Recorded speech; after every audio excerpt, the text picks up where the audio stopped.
for San Manuel that we have inaugurated today, that's about 69.9 megawatt AC and then 92 megawatt peak equivalent solar plant. Sir, what if it's raining now? So can it generate power? Definitely the generation would go down because of yung presence ng clouds. Maybe about pagka mainit ang panahon, when the sun is high, we can generate about 100% of capacity for certain hours of the day. So that runs from 10 a.m. or to 2 p.m.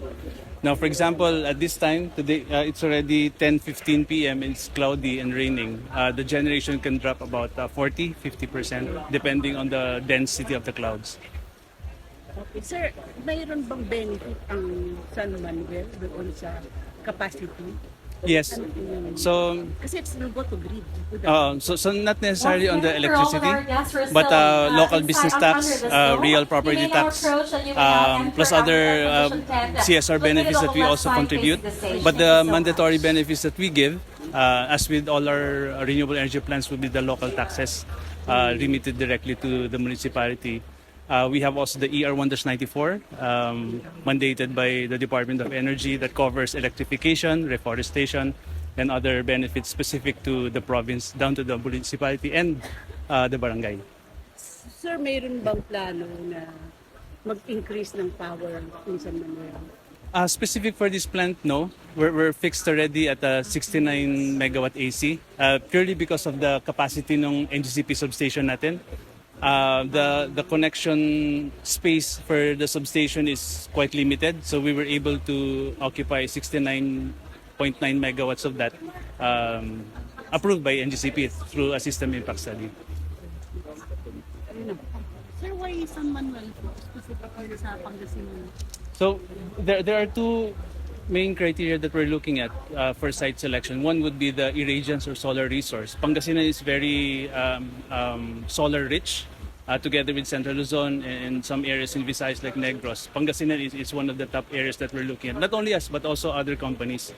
Specific for San Manuel, we've also seen that there's connection opportunities sa NGCP substation natin. You would see down the road no, yung magkatabing substation ni NGCP, yung Nagsaag tsaka San Manuel substation. There was space in San Manuel when we did the study about 3 years ago, and that gave us the drive to approach the LGU, establish partnership and relationship with them, and open the opportunity to build a power plant here.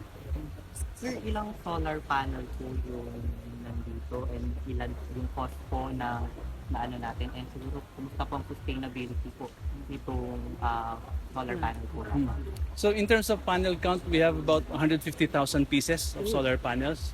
In terms of the total amount, I don't have the exact number now how much it cost, but the intention is really to generate about 100 plus gigawatt hours per year.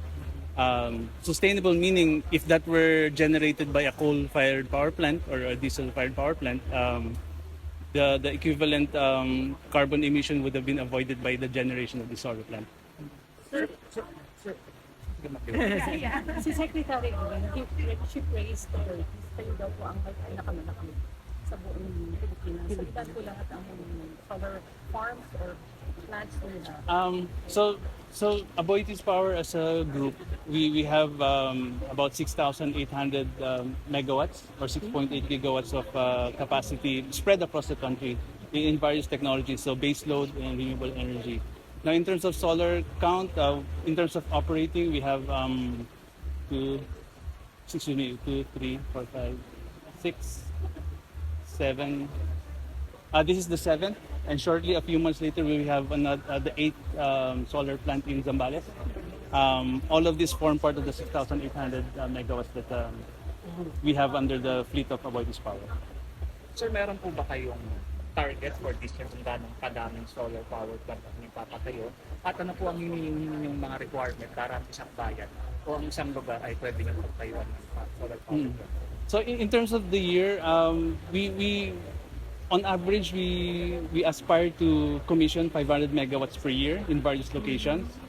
But that's an aspiration in the sense na hindi siya exact. Pag kami delay, for example, in construction because of the weather or permitting and the government permit requirements, that's also variable na beyond our control.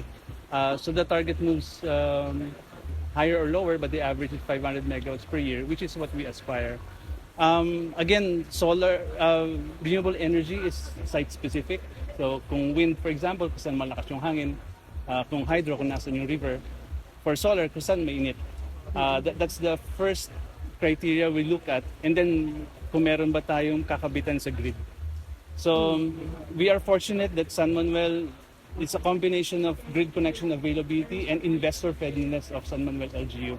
We've received enormous and sincere support from the local government.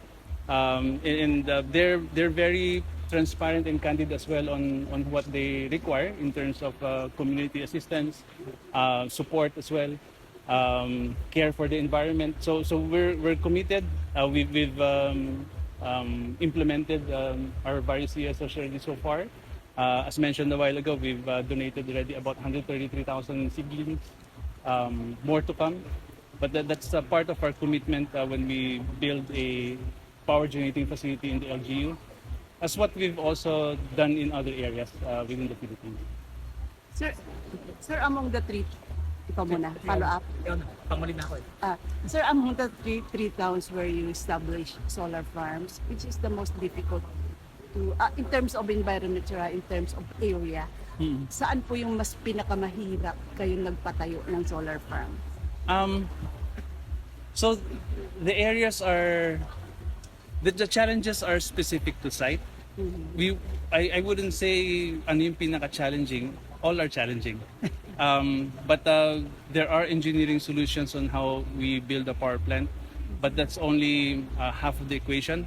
The second half is really the relationship that we need to build. We want to be a good and responsible neighbor. Especially here in the solar plant, we'll be here for at least 25 years. So yung mga kapitbahay natin dito sa San Manuel, pati sa mga barangay that we're here, San Roque and Laclap, we want to be good neighbors to them. Especially some of our neighbors here have been here for decades, so new entrant kami. How they nurtured and protected the place is the same set of values that we'd like to also practice. Knowing na magkapitbahay, dapat nagmamahalan Good din neighbor. ng magkapitbahay. Sir, last na ako ha. Sir, what do you do? Or how environmentally safe ang mga panels after their end year? After 25 years, tatapon. How do you get rid of them? So part ng environmental compliance certificate namin, and by the way, all our operating solar plants have environmental compliance certificates. Part of our, before we get issued the ECC, we do an environmental impact study that the Environmental Management Bureau would study. Part of that is the abandonment and decommissioning plans and disposal. We've been very responsible in disposing and even safekeeping materials that we've used over the last 25 years. We're one of the longest running power plant generator in the country.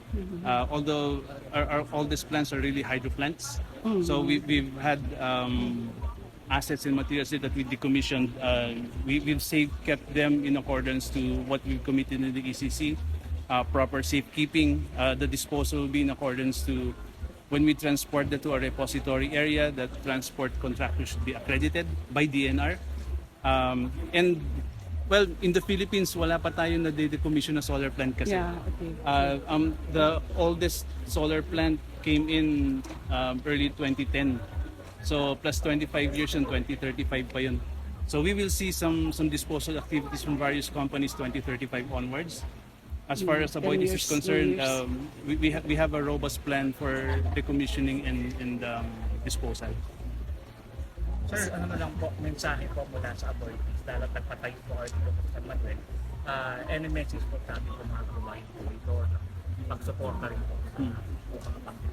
So sa bayan ng San Manuel, andito po kami for the next 25 years. Magkakapit-bahay tayo. Tulong-tulong tayo sa pag-unlad ng San Manuel kung ano yung may tutulong namin. Partners po tayo. Nakita naman po natin, hindi naman buong taon masagana. May mga challenges tayo tulad ng mga bagyo o pagbaha. O kahit ano man yun. El Nino, parating ang El Nino. So lahat ng pwedeng maitulong ng Aboitiz Renewables Inc. Andito kami para sa inyo. Gayun din yung inyong suporta na tuloy-tuloy kami mag-operate dito. Partnership po ito na we're really looking forward and we aspire to nurture for the next 25 years.